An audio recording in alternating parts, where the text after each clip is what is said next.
헤어진 그날부터 다시 만난다는 확신에 만남의 축제를 준비했습니다. 그의 일상은 모든 것이 그 만남의 준비였고 55년이 하루처럼 흘러갔습니다. 그리고 55년만큼의 기다림의 기쁨과 만남을 향한 선물이 준비되었습니다.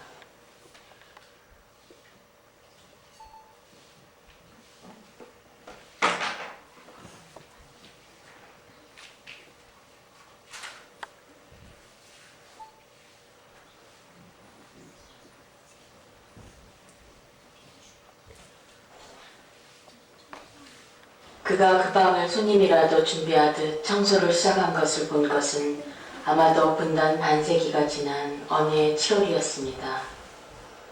TV엔 나는 새도 떨어뜨린다던 이우락 중앙정보부장이 나와서 뜻밖에도 민족과 사랑을 얘기하고 있었고 그 얼마 후 10월 유신이 있었습니다. 7.4 공동성명의 그 환희가 사문화가 되어가고 사람들 마음속에서 희망도 사라져갈 무렵쯤 매일같이 손님을 맞이하려는 듯 즐겁게 방 구석구석을 청소하던 그 사람의 모습도 이승에서 사라졌습니다. 하지만 그의 모습이 사라져도 방은 늘 누군가가 말끔히 아침이면 청소를 해놓은 것처럼 걸레질의 흔적이 있었습니다. 한 청년이 명동성당 사제관에서 몸을 던졌고 시청 앞 노제에서 눈부시게 아름다운 갈무리가 드리웠으며 6.15 공동선언이 있고 다시 사람들은 이런저런 통로로 교류를 시작하며 통일노래도 부르고 한반도기도 간혹 흔들곤 했습니다. 아침 일찍 찾아올 손님의 정갈이라도 받으며 새벽녘에 말끔히 집안 구석구석까지를 청소하고 있는 그 사람을 환시처럼 스쳐보게 된 날 알았습니다. 나의 우매함과 변덕, 그리고 노래를 불러도 그 노랫말의 반의 반만큼도 절실하지 않은 채 통일 노래를 부르던 일상으로 인해 눈멀어 있었던 것을. 하루도 쉬지 않고 그렇게 한 점 의욕 없이 손님을 맞이하는 사람은 여전했는데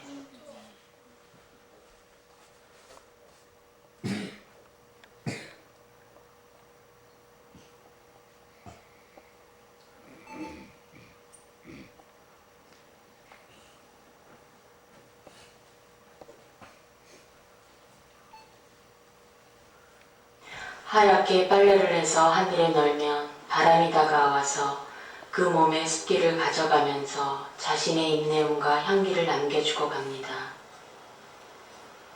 그리운 사람의 옷을 빨래 널면 바람이 그의 내음을 찾아서 그 옷에 담아주고 갑니다. 비록 그가 분단의 한쪽에 살고 있더라도 바람은 그를 찾아서 그의 얘기를 그 작은 줄기에 널린 그의 옷가지에 담아주고 갑니다. 바람 부는 날, 오늘도 해도 없는 밤하늘에 그는 보고픈 이들의 옷가지를 빨래 납니다. 이윽고 바람이 다가와서 그곳의 얘기를 전해주고 빨래에 담은 얘기를 전해갔습니다.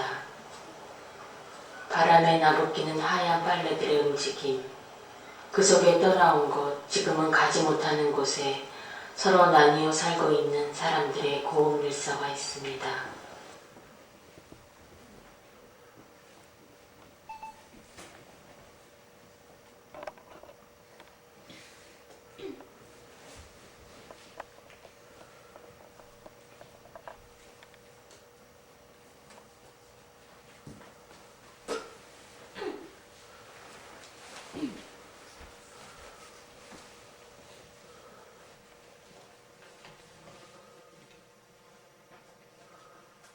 별들이 반짝거림은 스스로의 빛을 바라면서가 아니라 서로가 주고받는 반사를 통해 빛납니다. 60개 밤하늘에 눈사라기처럼 가득 뿌려진 별빛을 800개를 하고 누워서 바라보다가 그들이 나누는 그 빛이 서로의 다른 별에서 오고 가는 것임을 발견케 되었습니다. 모두들 잠든 이 시간에도 그리운 생명들끼리 굴절각과 반사각을 이용해서 서로 빛으로 편지를 나누고 있어서 이 밤하늘이 이렇게 반짝거리는 거울을 들고 나가 목동자리 알파별 중 1등성인 아르크투루스에서 오는 빛을 받았습니다. 빛은 마치 모르스 부호처럼 오다가 다시 상형 문자처럼 한글 닷소리 글자를 새겨주기도 합니다. 몇 년이 지난 후에야 나는 별빛을 통해서 전해오는 편지를 읽을 수 있었습니다. 보고 싶어. 너무 슬퍼하지 마. 행복하지? 돕새 바람이 따스해. 등등. 그리고 1년이 더 지난 후 나도 글씨를 적어서 그들에게 띄워줄 수 있었습니다. 귀재에 올랐어. 생질이 예뻐서. 같은 그쪽 말도 익숙해지고.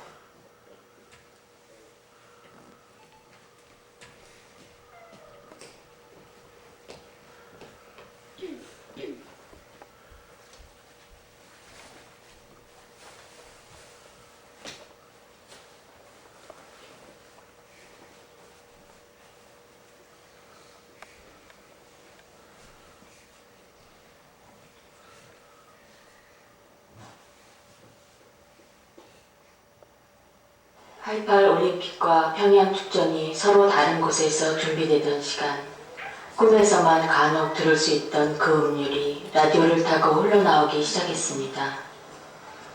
FM 방송 채널을 타고 깊은 밤 심야 음악 방송으로 들려오던 놓쳐진 그 음률들. 눈을 감고 듣거나 창밖으로 보이는 밤하늘을 보면서 꿈을 꾸었습니다. 10여 년이 흘러 그 교향악을 연주해주던 사람들을 서울에서 만났습니다. 난생처음 음악회 표를 사서 그들을 만나려 달려갔습니다. 지휘자와 사회자는 너무도 감격스럽게 인사를 나누고 사람들은 몇 번이고 박수를 쳤습니다. 잊을 적 이혼의 공간이 인간 세상으로 들어온 듯 착각할 정도였습니다. 세월이 흘러 우연히 집안에 작은 악기 하나가 생겼습니다. 조심스레 그것을 입에다 가져다 대어 보았습니다. 불기보다는 부는 신용을 한번 해보려던 참이었습니다. 헌데 소리가 들렸습니다. 20여 년 전 FM을 통해 듣던 그 제목도 알 수 없던 교향악이. 깜짝 놀라서 악기를 입에서 떼었습니다. 음률은 손에 쥐어진 악기 안에서 들리는 듯 했습니다. 악기를 귀에 가져와 봤습니다. 그리고 푸근한 관의 표피를 통해 흐르는 그 음률에 살포시 눈을 감았습니다. 얼마가 지난 후에야 그 악기 속엔 그날 서초동에서 저 멀리 보았던 그 악기 주자의 마음이 그리움으로 떠다닌다는 것을 알았습니다. 그날의 만남이 그리워질 때면 불 줄도 모르는 그 악기를 꺼냅니다. 그리고 조심스레 귀에 가져다 댑니다. 그의 아름다운 연주가 어김없이 관을 타고 전해져 옵니다.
75 나이로 52년 만에 남편을 만나고 하룻밤에 상봉 후 다시 이별하는 정기업 할머니의 얘기를 노래로 들었습니다. 그분은 두 번 다시는 못 볼 거라고 체념하면서 살았다는데 그 노래를 들으면서 결혼 1년도 채 못 돼서 헤어진 그날부터 매일매일 남편을 기다리며 옷을 다려놓고 늦게라도 올지 모를 그들 기다리며 따뜻한 밥 한 그릇 고이 담아서 아랫목에 식지 않게 묻어두고 살아온 또 한 분의 아름다운 사랑이 생각났습니다. 헤어진 바로 그날부터 바로 내일의 만남을 준비하며 55년을 하루같이 행복한 아내의 모습. 어린 시절 동네에서 뛰놀던 오빠와 결혼한 그에겐 남편으로서의 추억보다는 어린 시절 그 오빠의 모습이 더 많았습니다. 그에겐 55년의 시간이 흐른 것이 아니라 늘 하루만이 흘렀습니다. 오늘 그리고 또 오늘. 다림질로 남편의 와이셔츠를 다린 후 그 옷을 걸어두고 단추를 모두 끼워보기도 합니다. 통일되는 날 우리 다시 만나요. 그때까지 꼭 살아계세요. 사랑해요. 부디 건강하세요. 살아있다는 게 어떤 것일까요? 만난다는 것은 또 어떤 것일까요? 이미 그는 오늘도 어제처럼 만나고 있는데 그 만남의 아름다움이 부러웠습니다.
주문진 밤바다 다리 위에서 차가운 늦가을 밤바다의 파도소리와 저 멀리 반짝이는 불빛들과 동력으로 이어지는 동해바다를 보면서도 보지 못했던 그 수많은 종이배와 그들의 길을 비춰주는 크고 작은 동대 불빛들을 꿈에서야 볼 수 있었습니다. 어느 택시 운전기사의 눈에 보여 침몰시킬 수 있었다는 잠수정이 출몰된 정동진에서 안인으로 가는 길에 보았던 그 햇빛 찬란한 동해바다에서도 보지 못했던 그곳에 이렇게도 많은 종이배가 꽃과 편지와 선물을 싣고 55년 동안을 오고 가고 있었다는 것을 상상조차 못하고 있었다니. 무거리 수행자들은 하얀 사각종이와 예쁜색 종이를 발견하면 그 종이를 한 장으로 혹은 여러 장을 폭에 붙여서 크고 작은 사각지를 만들고 그 종이를 접어서 종이배를 만듭니다. 그리고 그 배 안에다 꽃이랑 편지랑 사진이랑 전하고 싶은 얘기를 사랑을 담아서 게을러 강으로 바다로 나와 주소를 적어서 배를 띄우고 있었습니다. 금강산 유람선이 뜨기 오래전부터 아니 경비정과 군함, 새우잡이배와 어선들 혹은 팀 스피리트 훈련의 항공모함 사이로도 잔망경을 삐죽내민 잠수정 곁으로도 종이배들은 여행하고 있었습니다. 그리고 그들이 가는 길의 별빛과 등대, 그들이 공존하는 이중 공간의 바다엔 수많은 등대가 정성과 사랑으로 그들을 배웅하고 맞이하며 바닷길을 비춰주고 있습니다. 누가 제일 먼저 그렇게 가르쳐 주었는지는 알 수 없지만 어린 시절 학교에 들어가면 미술 시간에 왜 제일 먼저 종이배 접는 법을 배워주는지 그 이유를 알게 되었습니다.